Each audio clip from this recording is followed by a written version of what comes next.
Welcome one and welcome all. It is Tuesday, December 5th, 8:01 p.m. Central Standard Time. This is the Blog on the Boys Roundtable. You can watch us on any one of three different platforms: the Blog on the Boys YouTube channel, the Blog on the Boys Twitch channel, or the Blog on the Boys Facebook page. We are, of course, live if you are here, obviously, at the live portion of the evening. You can catch the rewatch of these particular places if you'd like to, if you're late, if you're tardy, if you're absent, whatever the case may be. You can also listen on the Blog on the Boys podcast network, where you can get all sorts of shows every day of the week. In fact, you get two different shows every single weekday. We do have a show on Saturday, of course, and obviously our post-game coverage on most Sundays. If you see, hear, read, listen to anything throughout the Blog on the Boys universe, you see, hear, read, and listen to the voices, words, tunes, whatever the case may be, of myself. I'm RJ Ochoa, and the three fine gentlemen joining me tonight for, I think, the fourth roundtable in a row.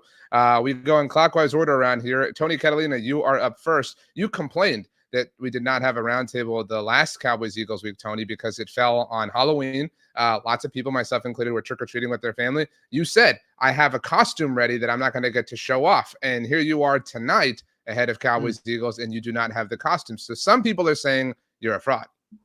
Yeah, I mean, I guess we'll have to wait till next year. I had a good one. I promise you. I had a good one.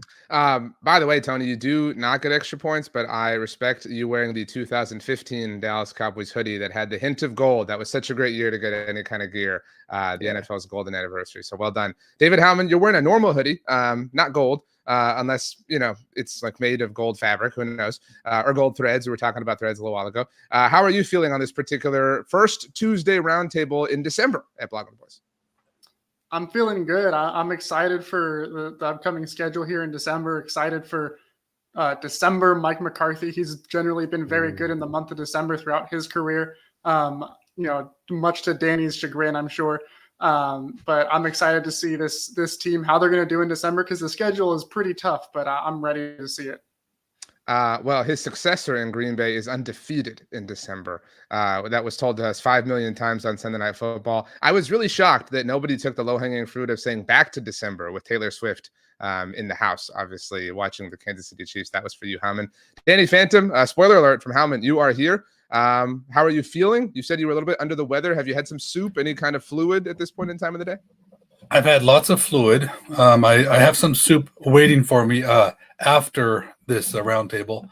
But no, I mean, if I go into coughing fits, that's why. It won't be because anything Howman says, probably. But I will say this, to much of the chagrin, I really hope Mike McCarthy has a good December. I just want to put that out there, so there's no confusion about that. I'm not that under the weather to where I would be thinking anything other than that.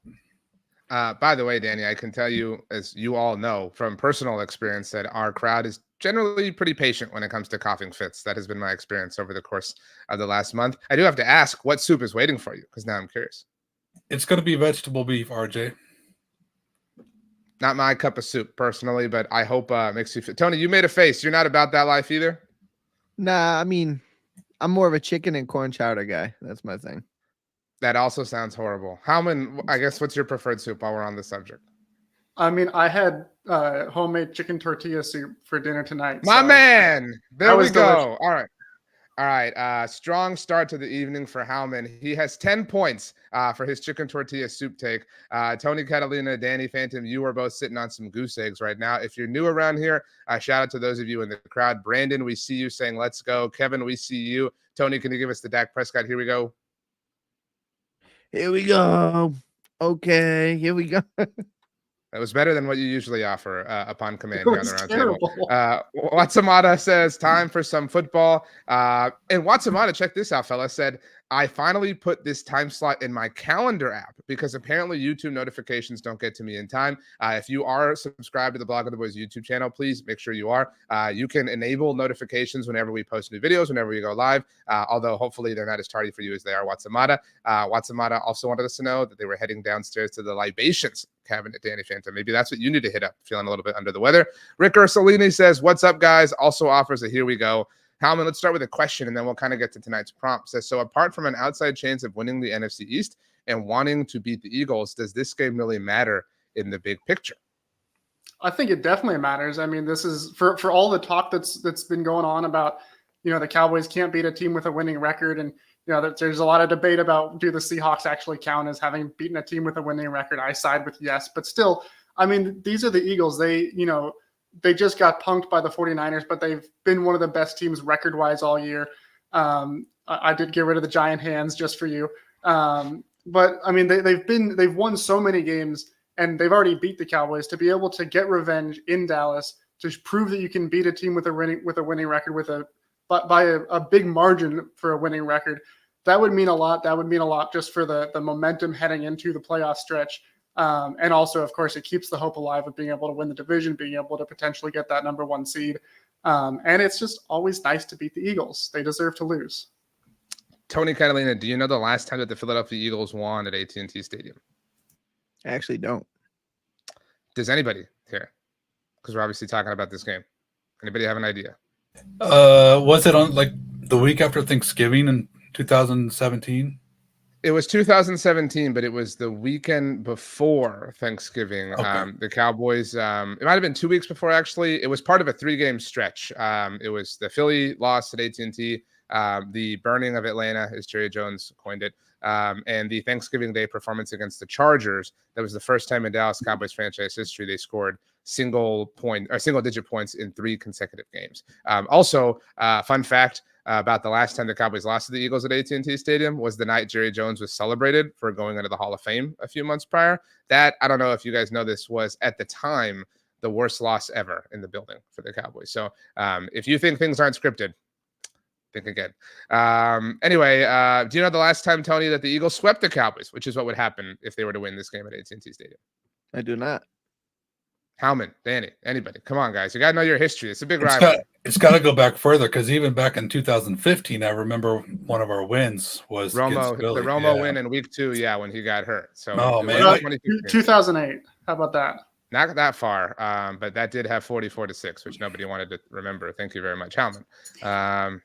Anybody have a guess? Not 2000. Tony, give us a guess. Howman and Danny at least guessed. 2012. I'm going to go 11 is my guess. You, Danny, and Fred Robert Casares Jr. are correct. It was 2011, the last time that the Dallas Cowboys were swept by the Philadelphia Eagles, which is at stake. A lot of things at stake, obviously, aside from the sweeping and the AT&T Stadium, prowess against the Eagles. The AT&T Stadium prowess in general. The Cowboys have won 14 games in a row in their building. It would annoy us all greatly, Tony Catalina, if the Philadelphia Eagles were to end that streak.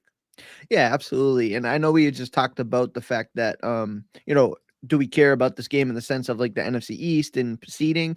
I argue, and at least this is my take on it, is I care more about just beating another good football team, right? Proving that we belong. I know that you had first and goal at the 6-yard line and we didn't come away with the victory. The Cowboys and Dak Prescott specifically is playing really well over the last month plus. If they can go out and defend the home and do what they've done all year and really since last year and handle the Eagles at home, I think that feels really good for the morale. And I think it goes much further than just seeding. It just proves that, hey, like this team is who we think they are. They can go and handle business. Doesn't matter the opponent. Yeah, Danny, I think we're all on some level waiting for, Lucy to pull this ball out from us, right? Like we're all like, what's going to be the moment? When are they going to slip up? Because even the loss to Philly, which was the last loss that the team had, wasn't Lucy yanking the ball away. I mean, there were some things or whatever, but it was a greatly played game from the Cowboys. They didn't get, run out the building or anything like that. They just lost. And sometimes that happens in the NFL. And so if they were to stand tall and take care of business again, even in grimy fashion, like they did against the Seahawks, that would, I think, impress us all, even though we're all, thinking pretty highly of this team at this point already. Well, for starters, I will say it felt like Lucy taking the ball out in that last game, because I still haven't recovered from that fall. That was a brutal way to finish the game. But I absolutely agree with both these guys. And even though I have a much different position on like the Cowboys' chances of winning the East, and I've already kind of come to terms with that, but this is absolutely necessary for the Cowboys because this is something they can control. This is something that, that they've played better since the bye. So to be able to come up there and say, this is who we are, this is the team we are, regardless of what's happening outside of, the things we can't control. They come out there and they beat Philadelphia. It's paramount. It's huge. It's not even, I wouldn't even say it's just, it's important. It's very important. They need to come out there and they need to beat Philadelphia, because if the Cowboys are truly going to be one of the legit contenders for the Super Bowl, they got to go out there and they got to beat this Philadelphia team. Danny, quickly, you are the first person I know who was kind of beating this drum early on. You wrote an article that was actually kind of framed about how the Cowboys could have conceivably been rooting for the Eagles this past week against the 49ers. And I don't want to steal your thunder on this, but the kind of genesis of that is, so a lot of people, I don't think, have gotten this yet, but if Dallas wins on Sunday, they're in first place in the division on Monday morning. Great, but they still do not control their own destiny. If Philly were to win out, even after losing on Sunday, the NFC East would belong to them. The Cowboys still need the Eagles to slip up at some point along the way, which is why, Danny, if the Eagles win this game on Sunday, I mean, they're kind of cruising on easy street, certainly with regards to the division. The Niners have, spooked them a little bit for the 1 seed, and that would really effectively lock the Cowboys into the 5 seed with about a month to play in the regular season. So it's big for that. It's big to keep the Eagles chasing things and not, obviously with everything in hand with a month to go. Yeah, I mean, you bring that part of it. It's I'm scared of the 49ers. I'll just be honest. We're all terrified. Yeah, I mean, I don't want to see them. I know that if we beat them, we all fall into 3 losses, and of course through the tiebreakers, the Niners own that, and so the Niners will be the number 1. So we'd be going to the Bay in round 2 if that were to happen. So the idea of that scares me quite a bit, and I would love to have the Cowboys chance to move past the divisional round, go through Philadelphia, because I think that is something that is very doable. So the way things are lining up, it's not very comforting, but absolutely, we got to beat Philly. We got to do what we need to do. And you never know what's going to happen. The Eagles, they're not playing the best football right now. And it wouldn't be inconceivable to see Seattle beat them, or even the Giants in one of their 2 shots. And if that happens, then, that just changes everything. Howman, the Eagles are playing so poorly that one national analyst advocated for Marcus Mariota to start ahead of Jalen Hurts. And I saw you tweet about that earlier this evening. Howman, Brian shares a super chat. Thank you very much, Brian. Everybody follow him on TikTok at Talk Cowboys. Said, can we debate if we think any wild card winner can beat a division winner other than the Cowboys? Of course, that would really determine how we should root for final seeding between the top 3. Howman has mentioned the Cowboys, if they do not win the NFC East, are going to be the 5 seed. That has, not been decided, but it is certainly looking that way. And vice versa. If Dallas winds up leapfrogging Philly, they're going to be the 5 seed. So if San Francisco is the 2 seed, who would you like to see be the 7 seed? Because to Danny's point, at my point, and everyone's point, San Francisco is terrifying. So who stands the best chance to go to San Francisco in the wild card round as the 7 seed? A 7 seed's never won a playoff game in NFL history. Granted, it's only been 3 years. Who do you want to see be that team? The Rams, the Packers, the Seahawks potentially? Where's your head at? I mean, it's kind of like it's difficult to pick between those, because the rest of the field after the top 5, the top 4, and then the winner of the NFC South, it's so uninspiring. I think the first thing that popped into my head was just the Minnesota Vikings, because they have that defense that is just they don't really have a whole lot of good players, but they blitz so much. They have such a well-developed scheme, and they've made a lot of quarterbacks look really bad. I'd be curious to see how they do against Brock Purdy. And then the Josh Dobbs magic, you just think if there's going to be a time where that magic comes back up again, of course it would be in the playoffs. Of course it would be on the road in San Francisco. But, I mean, counting on a 7 seed to beat the Niners, don't hold your breath. I said this on the NFC East mixtape that will come out on Wednesday. It would be hilarious if the Packers suddenly, without Aaron Rodgers, finally went to San Francisco and won a playoff game. That would make me laugh a lot. Tony, who beats the Detroit Lions in the wild card round, potentially, as a wild card team, obviously? Packers. I mean, we saw it on Thanksgiving. I think the division, anytime you have 2 division teams play each other in the playoffs, it brings a different element to it. So I think the Packers could get it done. And realistically, I mean, you look at the way Detroit, and I think, Dallas played against Arizona, and the way the Eagles played against the Jets, outside of maybe the 49ers, who have slipped up themselves, I think anybody can be beaten at any given Sunday.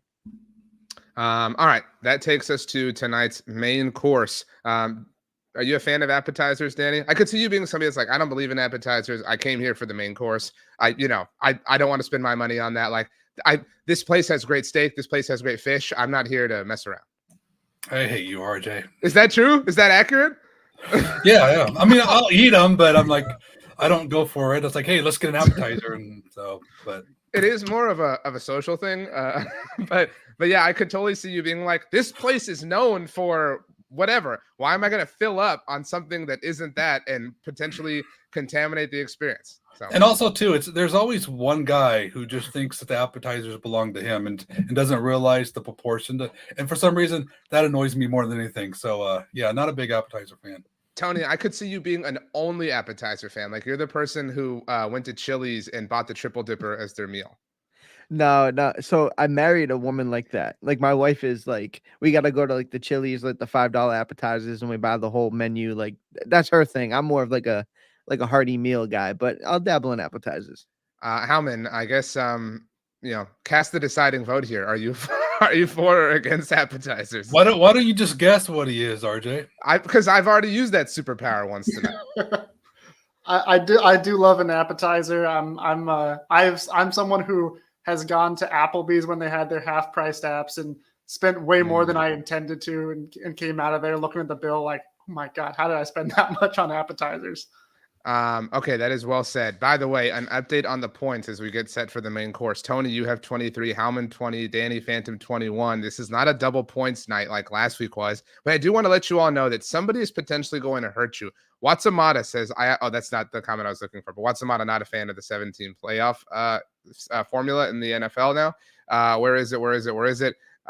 Somebody, here we go. Watsamata said, I'm not doing points tonight. These are my 3 favorite panelists, which feels like a shot against me. But you guys are not getting points from Watsamata tonight. How do you feel about that, Tony?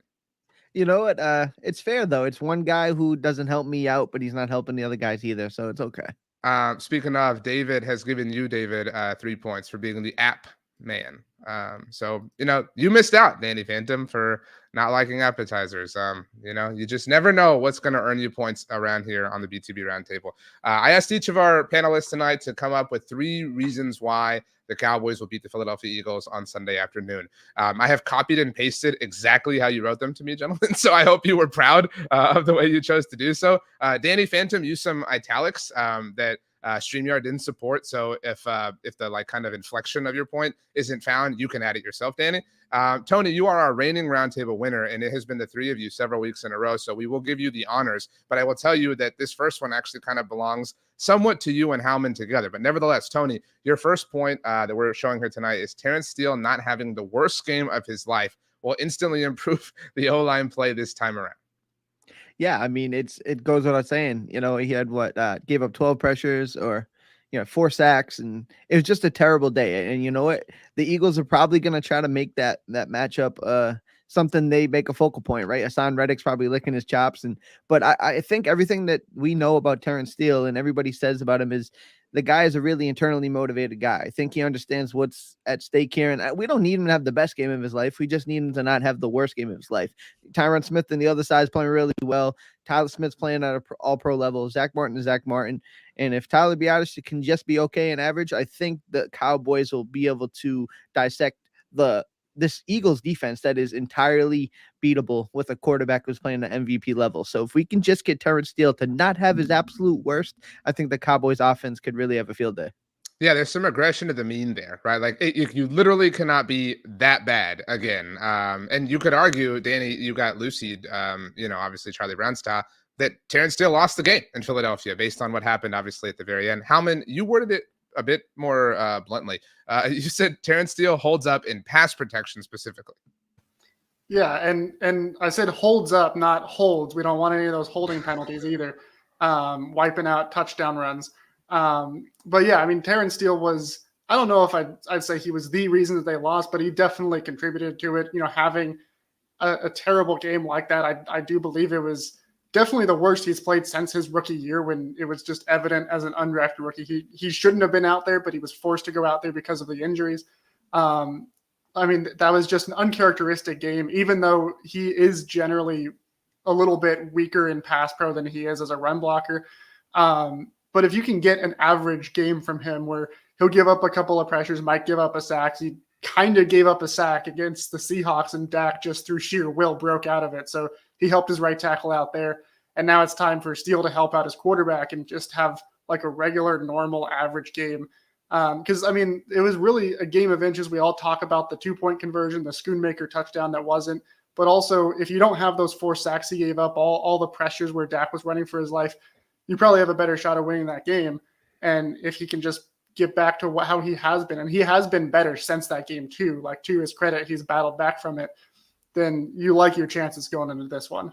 Danny, you did not have a point about Terrence Steele specifically, but do you believe in a bounce back potential for him? He is further removed from the injury. I think that's certainly worth mentioning. We're coming up on about a year finally. So that has a lot to do with obviously him finding his form in an overall sense. Yeah, I mean, really, after that game, it's hard not to consider. It's like, are the Cowboys, do they have the best 5 guys out there? Is there a way maybe Chuma needs to be out there and they would have a more formidable blocking but I do think, Steele's been much improved since, and I'm not worried about him on Sunday, but I am worried about the offensive line as a whole, because I feel like there's a lot of times, I think they've been doing really good, in particular, I think in pass protection, even though Prescott was sacked 4 times, against Seattle. They still struggle, trying to run block, but I feel like it's just a fine line between a good play and a bad play as far as the protection holding up. So it's going to be critical for Steele and Smith, and both the Smiths, everybody basically, Biotish not getting pushed around and them getting through off stunts up the middle. So the whole line as a whole needs to hold up for Prescott. But I don't have the concern about Terrence Steele as I did following this game. Let's play this game. What is the most likely level of performance the Cowboys get from Terrence Steele on Sunday night? Your 3 options are horrible, average, great. Tony, you got to pick one. I think average makes the most sense. He's not going to be terrible. He's not going to have a great game because they have some good pass rushers, but just steady average. The word was horrible, not terrible. Please don't change the rules. Anyway, Howman. I say great because he's got that grit mentality. He knows what happened last time he played this team, and he's going to come out and have a masterclass. Daniel. Average. Okay, so 2 votes for average. Wow, you guys are real glass half empty people, Tony and Danny. You've shown us a lot tonight. Okay, so the Terrence Steele thing was a popular take between Tony and Howman. Danny, your first take, or your first point rather, and you worded it this way: be aggressive. Be aggressive. And then in parentheses, you specified what you want that to mean. Go for it on 4th down. Yeah, I wanted to make sure we didn't have any duplication, so I just wanted to touch on the main point that I'm trying to. I'm going to give you an extra 15 points for that, because respect for making my job easier.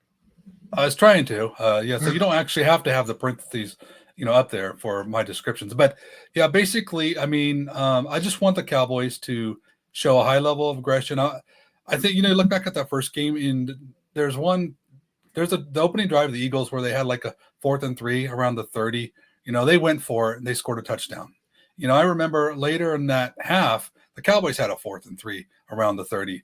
Well, they kicked a field goal. And I think they need to come out there, they don't need to hesitate in those short yardage situations and go for it on 4th down. Field goals are for suckers. I want them on 3rd and inches even. I want them to go for the jugular with some play action moves. Just, be a little unconventional sometimes. And, I think McCarthy needs to just dig deep into his bag. And I just play every drive like it's their last. I just want them to go out there and just, kind of like, the old days with Jimmy Johnson, and just kind of just stomp you. Just be ready to stomp you and just have confidence that McCarthy has said that he's had in his team. Go out there and play like it, and just play with a high level of aggression. Tony, that's a really, I think, optimal mindset in general, but I think it's particularly valuable when you're going against a team that has that mindset. The Eagles are not going to leave points on the field. At least they're going to die trying, to get them. They are the team that believes in aggression, that believes in going for it. So like you've kind of got to go shot for shot with them, at least in attempts along those lines. Yeah. When you look at other games and other matchups, I'm of the mind to be aggressive, right? But I like to know what the situation is. Like, how is the offense playing? Is the offensive line, doing their job? Like, I don't want to just go for it. I know there's analytics and numbers and say like that, but like there's got to be a feel to the game, I think. But when you play the Tony, Eagles, quickly, did you or anybody have a problem with the 4th down attempt last week that failed? There were people who thought the Cowboys should have kicked a field goal at that point in time. The one that CeeDee Lamb dropped? Yes. No, because I think it was the call worked, the player didn't. So I don't think it's bad in that situation. It's always hindsight, but I liked it in that spot. But I will say with the Eagles, they kind of take it out of your hands. Like you said, they look at every play or every possession like we're going to get 4 downs. And if we're within 2 yards, they're just going to run that silly little play and they're going to get a first down. So for me, it's like you said, you got to match fire with fire. So if this was a different team or a different scenario, I might have a little bit of apprehension. But with the Eagles, you got to stay aggressive and keep the foot on the pedal. Howman, first of all, what did you make of the 4th down decision last week? Because Danny, you agreed with the decision to go, right? That was okay. So that's 2 agrees. So I assume you agreed, Howman, but just for the record and your thoughts on the Cowboys needing to go shot for shot with your boy Nick Sirianni. Yeah, love Nick, big fan of him. No, the play where they went for it and CeeDee Lamb dropped it, I agree with the decision to go there. Didn't necessarily love the play call itself, but obviously it worked. CeeDee was open. He needs to make that catch. I didn't agree with the decision to kick the field goal there in the end of the first half. Thought that that's a situation where you got to be more aggressive and go for it, to Danny's point, especially because then the Seahawks went down the field, they scored, and they were able to take a lead into halftime. That's why you got to go for the points there. So I agree that they need to be aggressive. Generally, McCarthy has been a fairly aggressive coach. He has these moments where I think it's just he gets kind of caught up in the flow of the game relative to the actual risk assessment part of it. But generally, he has an aggressive mindset to him. I just looked it up as far as optimal 4th down decision making. The Cowboys are tied for 8th in the NFL right now. They're one of the better teams at going for 4th down when they're supposed to, but they also haven't had a whole lot of opportunities where they've needed to, which is a good thing because they're one of the best offenses at moving the chains. They have a high 3rd down conversion rate. They also are not seeing a whole lot of 3rd down attempts. They're moving the chains early in the down series. So it's nice to be able to have that aggressiveness, when you don't succeed on those first few plays in the drive or in the down series. But they also haven't really necessarily needed it so much because their offense has been rolling this year. Danny, this was your point, so I'll offer this pushback at you from Kevin, saying against Philly, we failed twice on 4th down in the red zone, leaving 6 points off the board. We lost by 5. To Tony's point, the hindsight of that is, well, those 6 points give the Cowboys the win. I imagine your point will be, yeah, well, they could have scored touchdowns on both of those possessions and won by 9. Absolutely. That's just looking at it hindsight. I mean, we don't know that they get 2 chances out there. I mean, the Cowboys defense, showed up big to even give the Cowboys opportunities there. So you got to take those chances when you got them. No way would I be thinking that they, should have kicked field goals there. I mean, there was so many different things in that game where you could look at it and chase points here and there. But no, that they made the right decisions there, just like McCarthy did with the CeeDee Lamb play too. I had some issues with some of the decisions he did make. I think he declined a penalty to me that didn't make sense. And he also didn't bail Dak Prescott out of a delay of game penalty that actually pushed them back near the deep red zone, which is where they struggle. And fortunately ended up being moot. But McCarthy is weird because I've always known him to be more of an aggressive type of coach. And he still is, but then he has these moments where he becomes the most conservative or just the worst type and just super scared. And I don't want to see any of that in this game. I think that he needs to go out there and they really got to be aggressive and just take those risks. Okay. I respect y'all's opinions and thoughts in terms of points. Here's where we're at. Danny, you picked up the 15-point boost. So you have a bit of a lead right now, but anything can happen. Tony, you're riding caboose. So pretty embarrassing. But the floor is yours, Tony, for your next point. You worded it this way. Being at home changes the feeling of this game, comparatively speaking. Again, your words, not mine. Yeah, I would think just like the way that people feel about going into Philly and how it's a ruckus crowd and it's a tough atmosphere and, the Eagles feed off of that. I think in the same vein, I got to give Cowboys Nation a little bit of credit. I mean, they're 14-0 in the last 14 games at home, and just the way they've been able to defend the territory and play at home, it changes how you feel about it, right? Sunday Night Football on primetime at home just feels like the Cowboys' comfort level, in my opinion. Dak Prescott with a little bit of home cooking, this offense, this team being able to kind of control the crowd. And, say what you want. I said it on the First and 10 podcast. Cowboys fans in that stadium sometimes get the rep that it's like a wine and cheese crowd. But when it's the Eagles week, there is a different level to it. And I think they understand the assignment. So playing this game, coming off of the month stretch we just have, Dak absolutely in the MVP conversation, rightfully so. I think there's going to be another level, and I think it's up to the fans to kind of help push the Cowboys over the top a little bit. Howman, the Cowboys have not played a road game since November 17th when they visited the Carolina Panthers. They've played 2 games at home.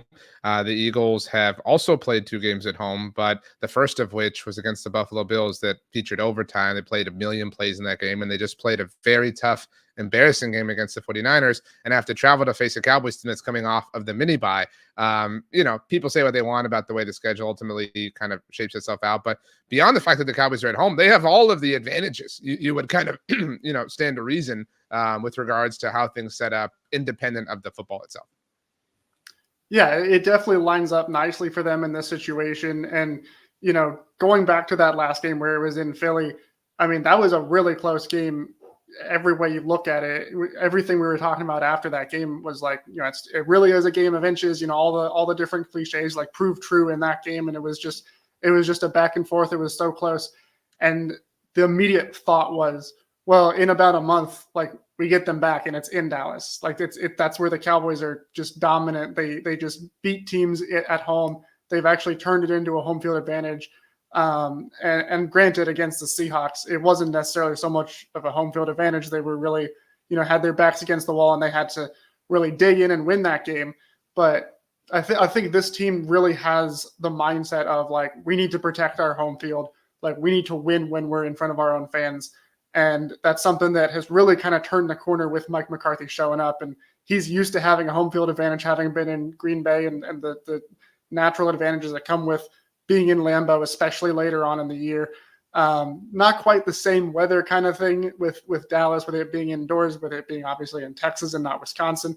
But he very much values having that home field advantage. I think that's really seeped into this team, and they just feel like when it's in AT&T Stadium, obviously they want to win every game, but when it's in front of their home fans, they really need to put on a show. And you combine that with also just the thrill of Sunday Night Football, it being the Eagles, already having the division rivalry there, but then also wanting to get revenge for that game. The stars are aligning, which honestly kind of makes you a little bit nervous as a battered fan syndrome kind of deal, but it really is looking like a favorable matchup for them. Danny Phantom, this game feels like an opportunity, and that's where, I would be really impressed if the Cowboys managed to pull it off. And this isn't actually correct, but this feels like a chance for the Cowboys to fire a kill shot of sorts. And that wouldn't be true. I mean, the Eagles would be 10-3. Like, that's some kill shot.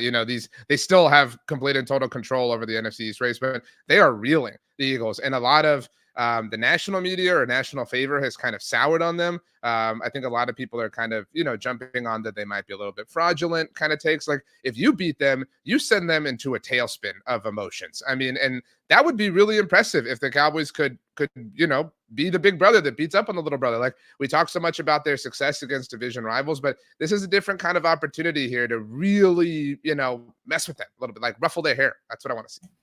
Absolutely. I mean, the national media, they won't know what to think of themselves if the Cowboys come up and then deliver some type of beatdown, because the Eagles have been, all the talk throughout all the year. And, Jalen Hurts this and Dak Prescott gets pushed aside and everything. If the Cowboys come up in there and smoke them, then suddenly they're going to have to reevaluate. It's like, this theory about being fraudulent, which, Eagles are a good football team. We know that, but Sure. we also know, and Howman in particular, because he's a DVOA guy, is that they're just not an elite team. So there in some regard there's some fraudulence to this. But I want to say too, and I think that I really thought Tony was onto something with his title too, because when he's talking about home having a feeling, I mean the Cowboys are absolute monsters on turf, as compared to grass too. And I think that you talk about a feeling, the Cowboys, they get their footing underneath them and they put up the points, and that's been happening all year. And so to me, I feel like that's what I'm excited to see, because I know this Cowboys team's going to come out there and they're going to light up the scoreboard because they're just very comfortable in their home field, and they got their footing, and they don't have to worry about slipping around or anything. And so I feel like there's a reason this Cowboy team is so good, at AT&T. Okay. Before we move on, Tony, you picked up 5 points from Robbie just because. My guy. That's what you're up against, Howman and Danny. Tony's got all these bots working for him, it seems. Yeah, I was gonna say this- that seems like a sock account. yeah, that's Danny, do you like winner. you use the word fraudulent? This seems a little suspicious to me. Yeah, hey Robbie, I would like to know, what is your favorite animal? Actually, favorite soup. Let's go back to the beginning. You know what I mean? Let's see. Maybe Robbie's a vegetable. What was it? Stew or gazpacho or what? Yeah. What was it that you said? Yeah, vegetable beef. Okay. If it makes you feel better, that makes me happy. Howman, so we've kind of been talking about how we just did, how the national media is souring a little, like, and it does feel like there are sharks in the water for Philly. Like Philly is one loss away from the national media dunking on them. So things are swinging against them. Your next point was turnover luck swinging against them and in the direction of the Cowboys. Explain, please. Yeah, well, I mean, the Cowboys defense has done a really good job of forcing takeaways throughout this season. They've really been doing it ever since Dan Quinn showed up. That's something that they've really put a premium on, and they've gone out and got guys who can intercept the ball, who can create fumbles and then recover them. They really stress that. And the last time they played the Eagles, they didn't get any takeaways. Not only that, but the Eagles had, I think, 3 different fumbles, and they recovered all 3 of them. And that's just like, unreal, like, turnover luck that just went in their way. If the Cowboys recover any one of those 3 fumbles, like, the game probably has a different outcome, just because it was that narrow, and that's such a huge swing to recover 3 different fumbles in a game. Also, the Cowboys have had 2 games this year where they've come away with 0 defensive takeaways. Both of them were losses, one to Philly and then the other week 3 against the Cardinals.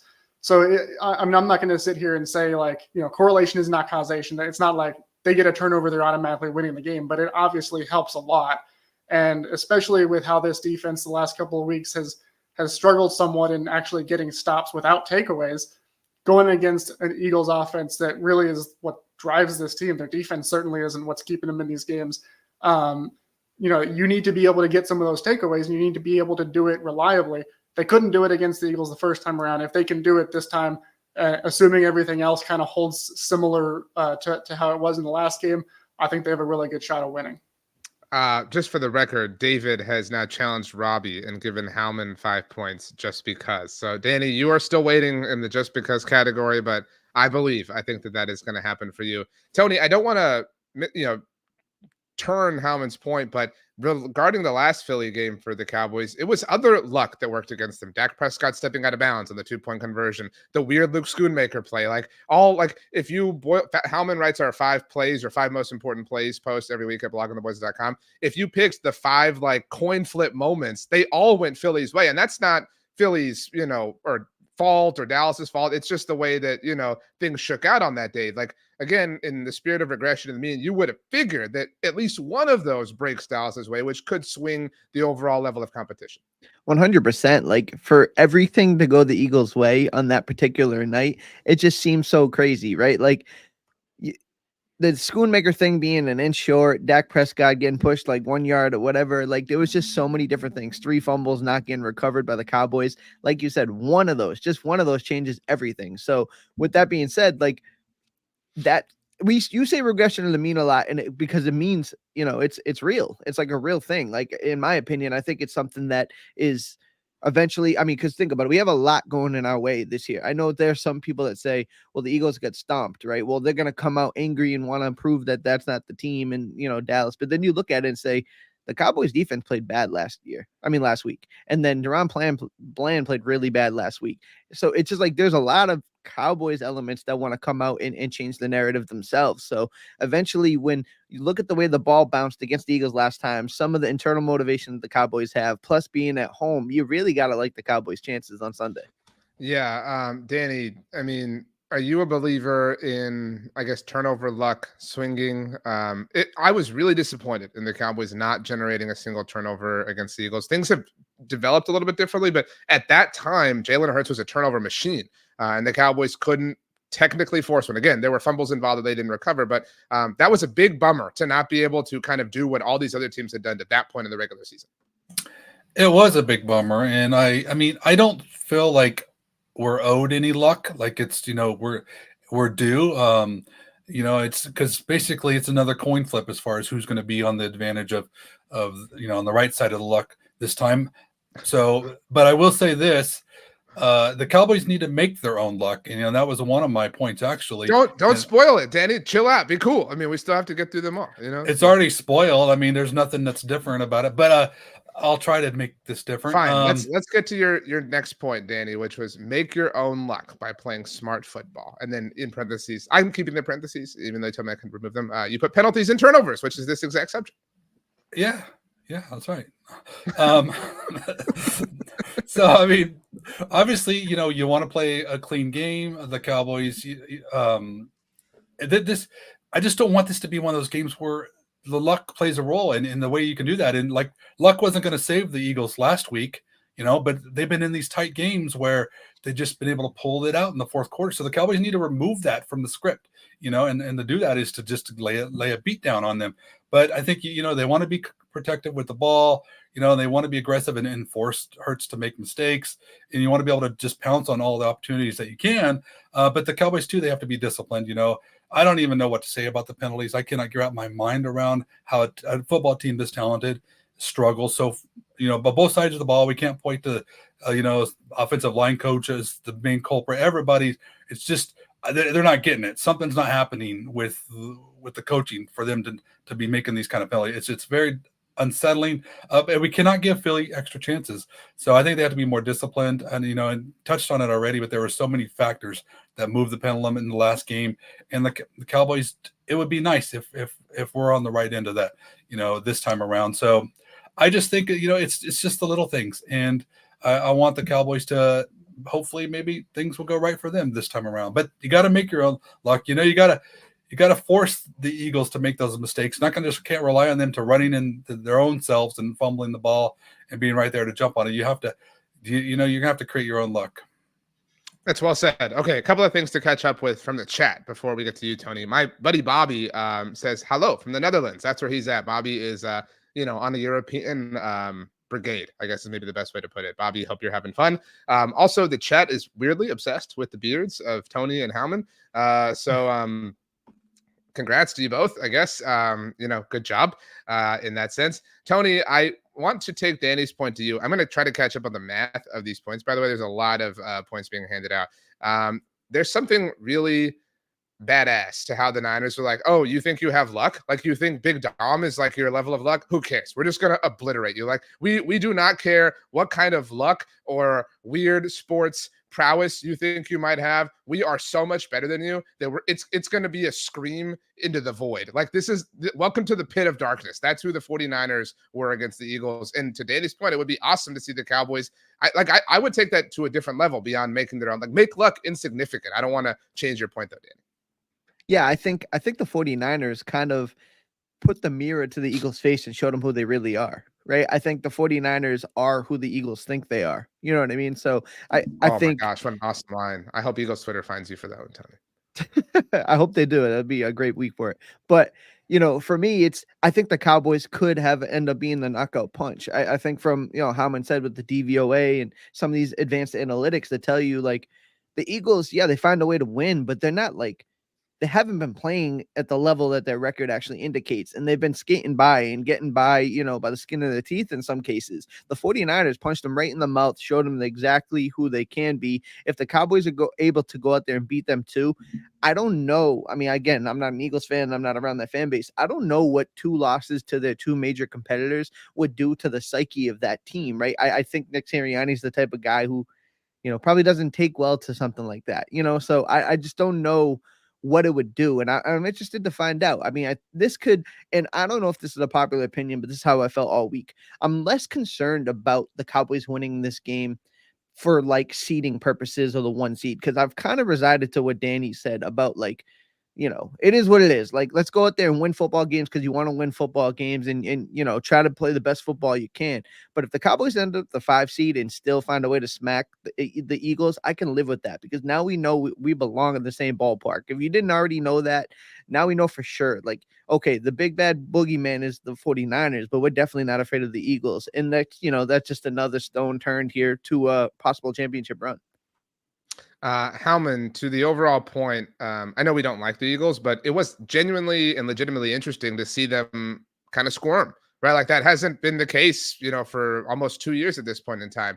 And to see how they handled it and to see how they left their quarterback who had been checked for concussion, in a game against an incredibly physical team, and to leave DeAndre Swift in there to get blasted into a different timeline. Like, it was wild. You had a great tweet about that, by the way, Howman. Good job. You near the end of that game. So in that sense, to Tony's point and Danny's point, it'd be awesome to see them kind of down. Like, they haven't lost 2 regular season games in a row in like 2 years. That would be so thrilling to be the team that kind of, again, it's not a nail in the coffin, but forces them to come to like terms with all of it. Yeah, it would definitely be fun to be the team that does that, especially because of the history between these teams, both historically and then just in the last few years with Mike McCarthy, Nick Sirianni, all of that.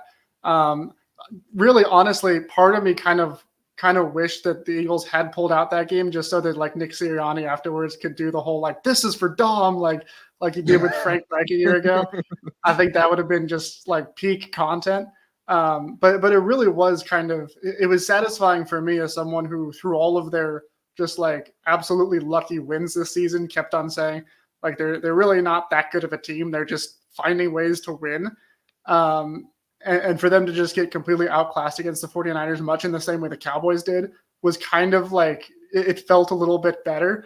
And it also kind of reminds me, honestly, of last year's Vikings, how everyone said, they had all those 1-score wins and the Vikings were like, our team is great. Like, we just know how to win. Like, we step up when it matters. And then the next year starts, and obviously their season has completely changed with all the injuries and Kirk Cousins and everything. But early on, like, they were just, regression was hitting them so hard. And it was like, yeah, we told you. And the Eagles had a pretty easy first half of their schedule. Now the tough teams have come. They got the 49ers, and it did not go well. Now they have to play the Cowboys, who they almost lost to. Now it's on the road. And if they are able to get a big win over the Eagles, it really would send them into a kind of a weird place, especially because the Eagles fans are already kind of losing it. I saw after the last 2 games, I saw Fire Brian Johnson was trending, which is their offensive coordinator, which is funny because like, if you look at the actual stats, their defense is the one that's like blowing these games for them. They can't stop anybody. And so like they're attacking their own team. They're not even attacking the part of the team that's like struggling and bad. So they're just, they're already, ready for the downward spiral, and the Cowboys could really just, flush them down there all the way. I have no ill will towards Brian Johnson, obviously, but the Eagles got the benefit of all the like cookie cutter storylines over the course of the entire offseason. Like, how many times did each of you see, hear, or read that Brian Johnson knew Jalen Hurts all the way back in high school? You know what I mean? Like, all that stuff got like so overplayed because of who they are. So again, I feel poorly for Brian Johnson that he's being wrongly victimized here. But it's just like, when like, that's what you have to capitalize when you're there and the moment's yours, you got to win the Super Bowl. So all that stuff is eternal, because if it's not, then it all is meaningless and you hate it eventually. And that's kind of where they're at. We have 1 round left here on the round table. A score update. I'm gonna be honest with you guys. It was a bit of a barrage. I kind of got lost. I was, doing, I have a mental abacus. And so it's like a really crazy situation in my mind. So this is where I think we're at. Tony, you're at 114, Howman 122, Danny 119. It is anybody's race at this point in time. So bring the heat for the last one. Tony, speaking of heat, you wrote, Dak is on a heater, and this could be an MVP signature performance, which is really saying something given the last time we saw him. Yeah, I mean, obviously there's a lot more quality opponents ahead, but I just think the implication of the fact that it's a Sunday night matchup against our biggest rival, a lot of eyes on it, prime time. If Dak Prescott is able to parlay this and then go out there and do what he's just been doing over the last month and what he did to the Eagles, and I think it could really blow this thing out of proportion in a positive manner for the first time in a long time, probably the first time ever, right? Like, Dak Prescott's conversation around him is usually overwhelmingly negative. It has completely 180'd in the last month due to his play. He's kind of made it unavoidable at this point. But if he goes out there and slays the dragon, so to speak, and they go out there and he throws 3 touchdowns, 300 yards, and he's flexing in people's face again, and he's just being himself, I think it could really just draw and pull things into a different stratosphere right now. And I think it could end up being the signature game in what will ultimately be an MVP season. Yeah, Danny, you talked about how the national media will be in a very difficult spot, particularly if the Cowboys boat race the Eagles, obviously. But if they win, if Dak, is amazing yet again, it will be unavoidable that he's the MVP of the league. Again, presuming Brock Purdy doesn't throw for like 7 touchdowns and 500 yards or something against Seattle. Obviously, he's a contender as well. But it will, at the very least, Danny, squash the Jalen Hurts renaissance that has happened over the last, at this point, whatever it's been, 15 months. And that would be a new reality for a lot of people. Obviously not us. And we're not here to say Jalen Hurts sucks. That's not our point at all. But it has been a really loud conversation that would be forced to shift in a different direction.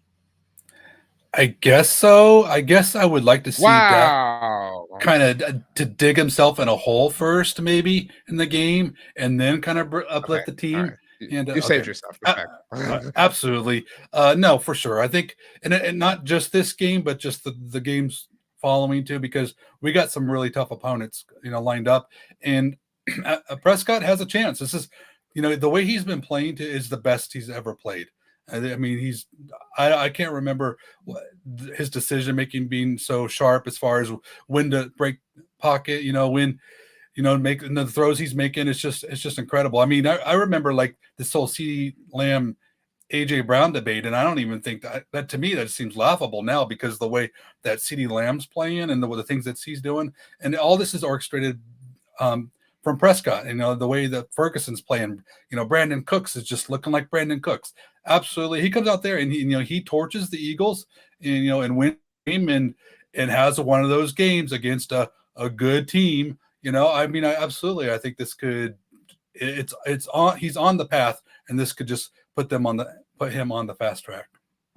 Howman, I don't mean to like make this more stressful, but like this is a really big thing. Like this is kind of like everything we've sort of like begged for and asked for, right? Like the opportunity for Dak Prescott, for Mike McCarthy, for Micah Parsons. Like this is it. Like they have a quarterback playing at an MVP level in a game that's going to be seen by like 50 million people against their arch rival. They can, expose them finally, like whatever. Like if they don't do it, like this opportunity doesn't roll around. It's taken a year to get this opportunity. I mean, so that makes it precious and that makes it sort of feel bigger than it might actually be. Yeah, I mean, it's kind of been a nice little arc for them these last couple of games because they had the Thanksgiving game, which was like the most watched game since the Super Bowl, and Dak balled out. The Cowboys were great in that game.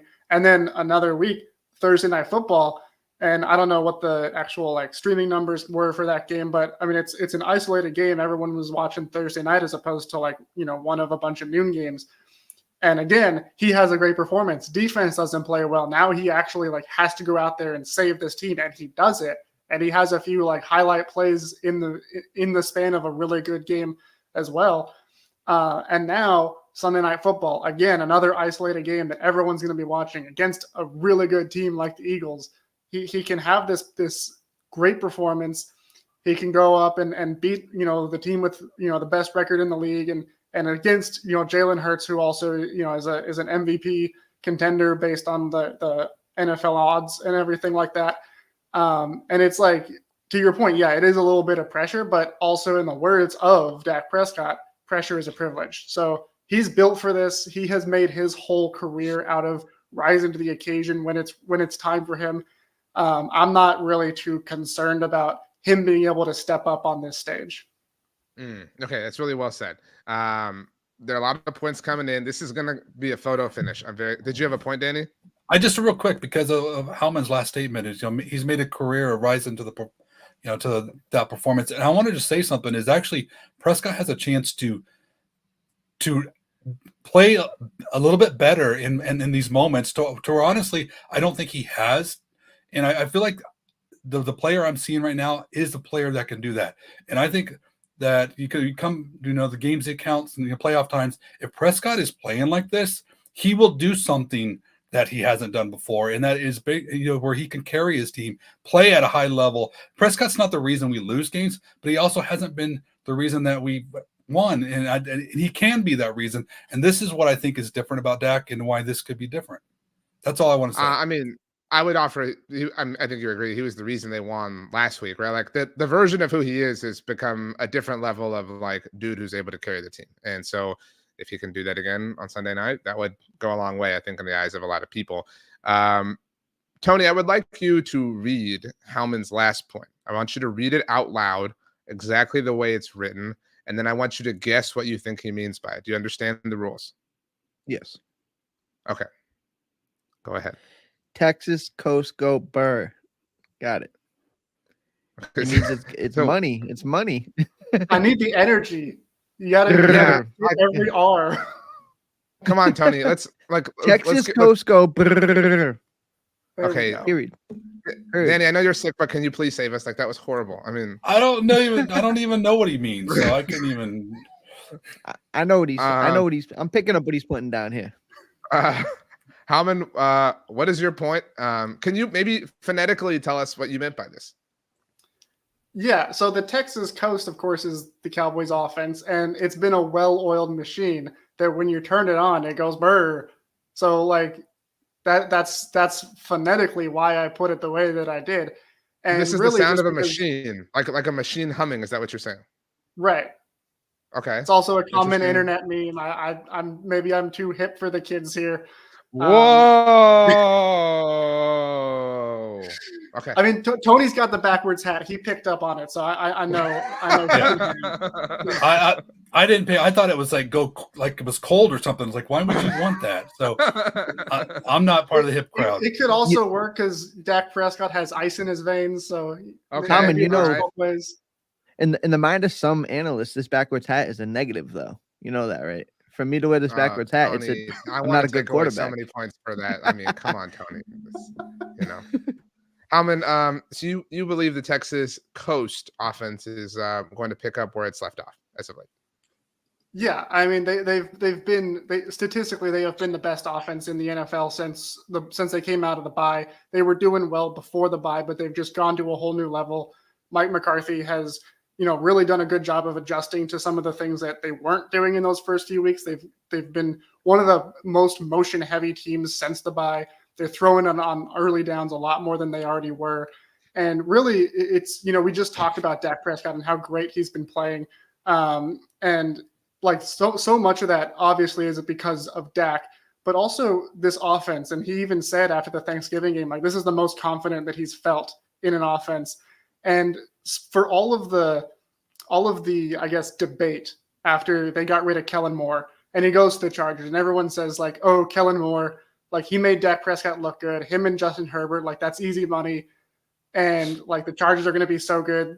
Cowboys, Mike McCarthy's not a good play caller. Like for some reason we're hung up on him because Aaron Rodgers spread notes about him in class 10 years ago. And here we are, and the Chargers are just, they're a dumpster fire. They scored 6 points against the Patriots this past week. Kellen Moore's play calling has come under fire. Like, not to throw shots at Kellen Moore, but he obviously has not had the success with Justin Herbert in LA that he did with Dak Prescott. And even then, Mike McCarthy has taken over the play calling, and he's been so much better. Dak Prescott has elevated his game to a new level. CeeDee Lamb has elevated his game to a new level. And I mean, some of it is Dak Prescott playing out of his mind. Some of it is Mike McCarthy putting the ball in his hand and saying, go win this game for us. We go where you go. They actually, since the bye, they lead the league in early down pass rate, which I was a little surprised that they were all the way at the top of that. They also lead the league over that span in EPA per play. Dak Prescott leads all quarterbacks. EPA per play, QBR. He leads the league for the whole season in passing touchdowns. Leads in big time throw rate, has the lowest turnover worthy play rate. Like, he's just absolutely balling out right now. Mike McCarthy has empowered him every step of the way to make this offense his own, set him up for success. And the two of them have just been a beautiful pairing. And all of the pieces that they brought in with, obviously featuring CeeDee Lamb. Brandon Cooks has started to hit his stride. Jake Ferguson is really stepping up as the top tight end. And it's just all come together really well. And this offense is on fire. They were good against the Eagles. They can be even better now. That's really well said. This was kind of a rocky, bumpy sort of takeoff. A little bit of turbulence in the air, but smooth landing, David Howman. Do you want to give any of your points as you currently sit to Tony for the assist? Or no, you want to be selfish? I'm going to be if you want to, I will take however many points you deem out of your total and give them to Tony if you would like. Well, I'll give him 5. The season Wow, again. that is I'm feeling a generous. bold thing to do. I'm the only one who got what you said too, so I feel like we're on the same wavelength there. Initially, I was going to at. keep them all for myself, but I thought about it.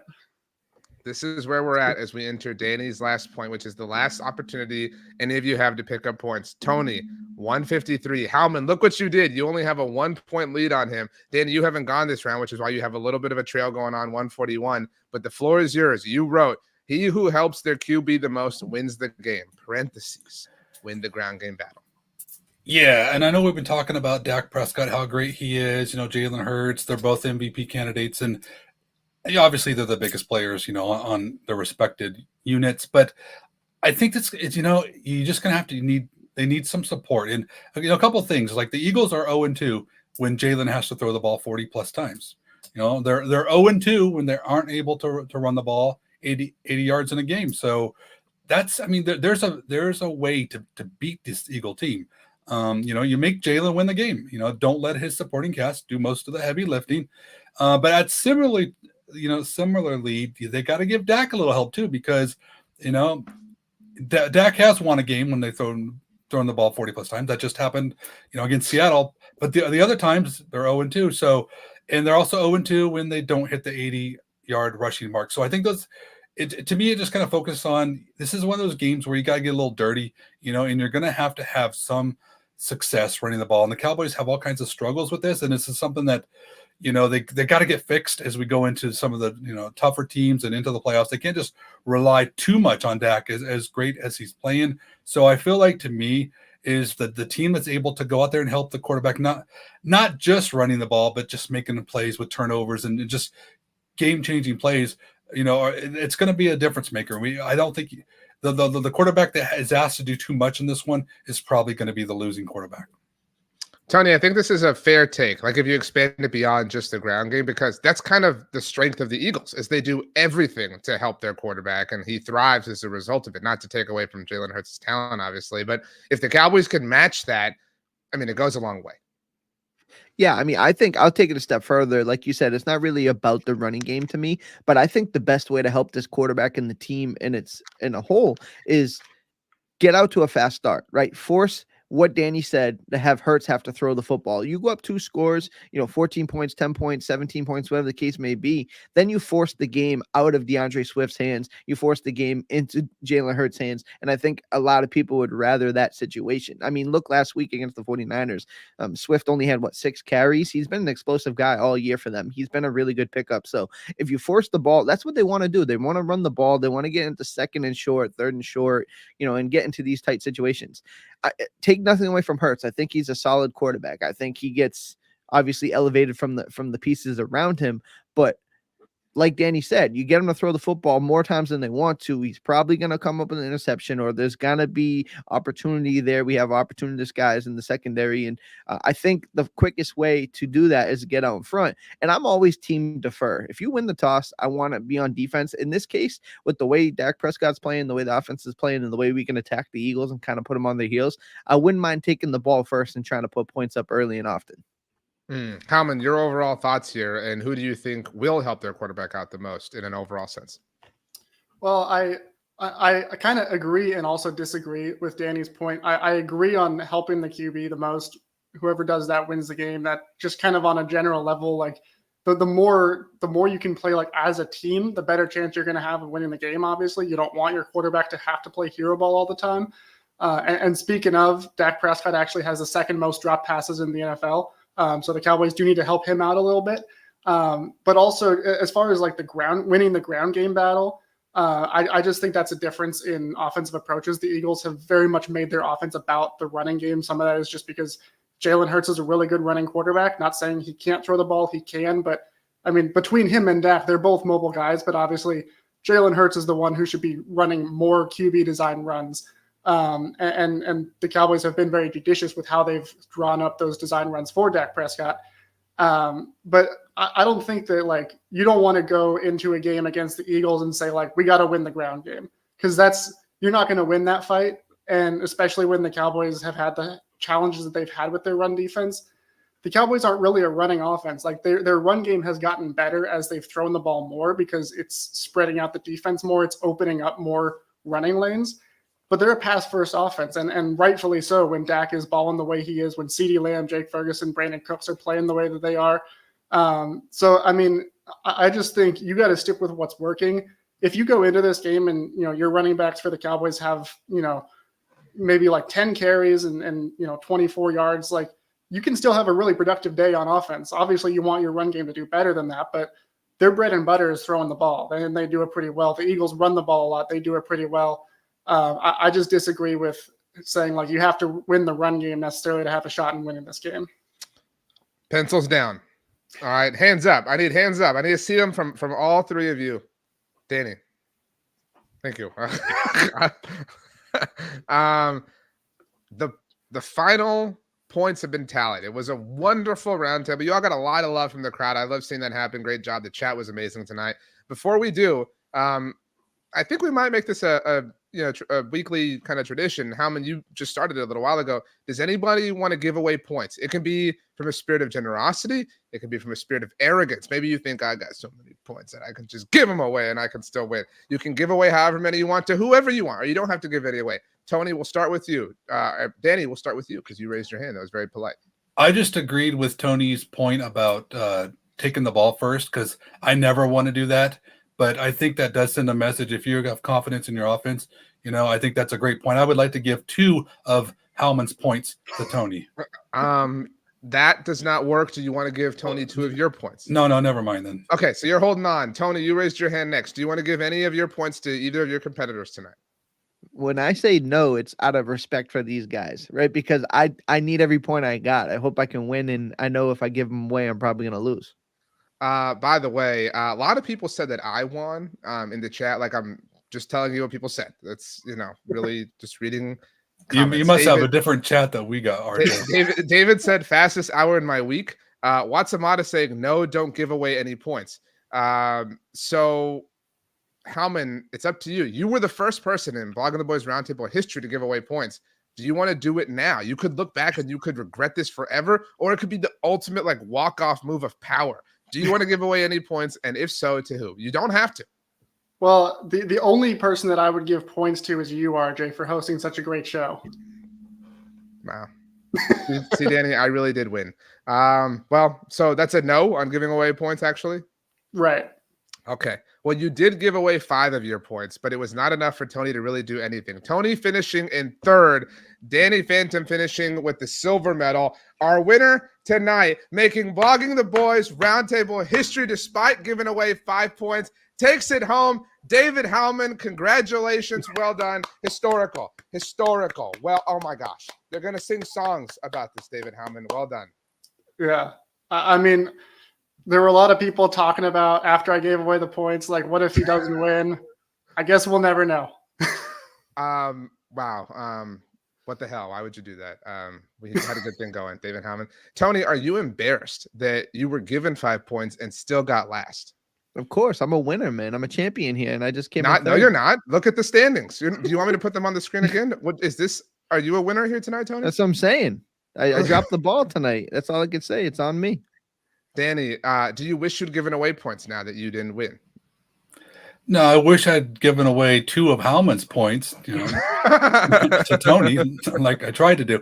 No, I'm a look past the results guy, and I think that Howman's decision earlier in the game to give away points, it's still sloppy to me. So, I mean, I still judge him on that. But you know what? It's moot because he pulls out the win. So we'll give him a pass. It sounds awful familiar to me, I got to be honest. I was rooting for Danny. I wanted a flu game kind of win. That would have been awesome. And I should have given it to Danny. As Robbie knows, Howman, a fellow Astros fan, wants me to take the title away from you, but I'm not going to do that.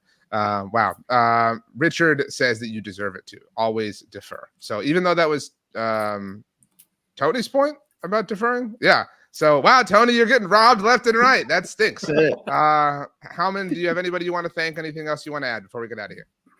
I just want to thank the Texas Coast offense being a well-oiled machine and giving me all the talking points I need.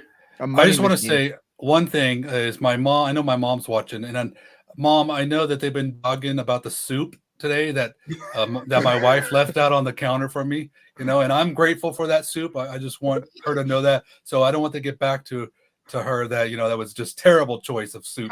So to be clear, we weren't dogging the quality of the soup and like the chef who made it. I'm just saying the type of soup, not my thing. You know what I mean? Like it might be, I'm sure it's a 10 out of 10 relative to that particular kind of soup, but that kind of soup goes over my head specifically. I'm not that advanced of a soup connoisseur. Did you get that, Mom? Okay. I think I saved us pretty strongly there, Tony. Like, I mean, we were down bad, but I pulled us out. So yeah, naturally, that's what you do. Tony, by the way, Danny, Robbie has said hello to your mother, says Mama Phantom in the chat. And Brandon has actually said hi, Danny's mom. So, and Watsamato, though, says, yeah, they were bagging on the soup. Yeah, I knew it. Yeah. But also, maybe we're sorry, Danny's wife. You know what I mean? Because she's the one who made the soup. So, like, just heads up. Tony, do you feel bad? Yeah, I mean, I appreciate home cooking, so I'm never going to talk bad about somebody's food. Okay, let's get out of here. And as we do, Tony, I would like you to pretend you are the Dallas Cowboys version of Big Dom, and act as if Darius Slay is messing with CeeDee Lamb out of bounds, and you're right there. So Tony's coming in. It's a child-friendly show. I mean, yeah, like I need you to PG-13 it up, but like I want you to kind of put us in your headspace, like what you would be thinking, like what your processing would be, and then tell us what you would tell Darius Slay. If I was Big Dom? No, you're Tony in this case. Oh, you know what I mean? You're two-tone Tony. You know what I'm saying? Like you're ready to rock, and you're the Big Dom of the Dallas Cowboys. Let's say I had a Big Dom. I had a Big Dom impression ready to go, but I don't know. Well, this is it could be whatever you want. Like this is your. We're both Italian, so it's probably not all that different. But hey, oh, wait a minute, hey, calm down now, brother. That's it. This guy's coming from CeeDee Lamb, and you're just like, calm down, brother. That's all you got for us, Tony? Yeah, dude, that's all you say to him. He's face. coming after one of the best receivers in the NFL. Calm down, brother. That's all you throw. Yeah, and then he's gonna poke me in the eye like Greenlaw did. So I'm good. Wow. That was the new security.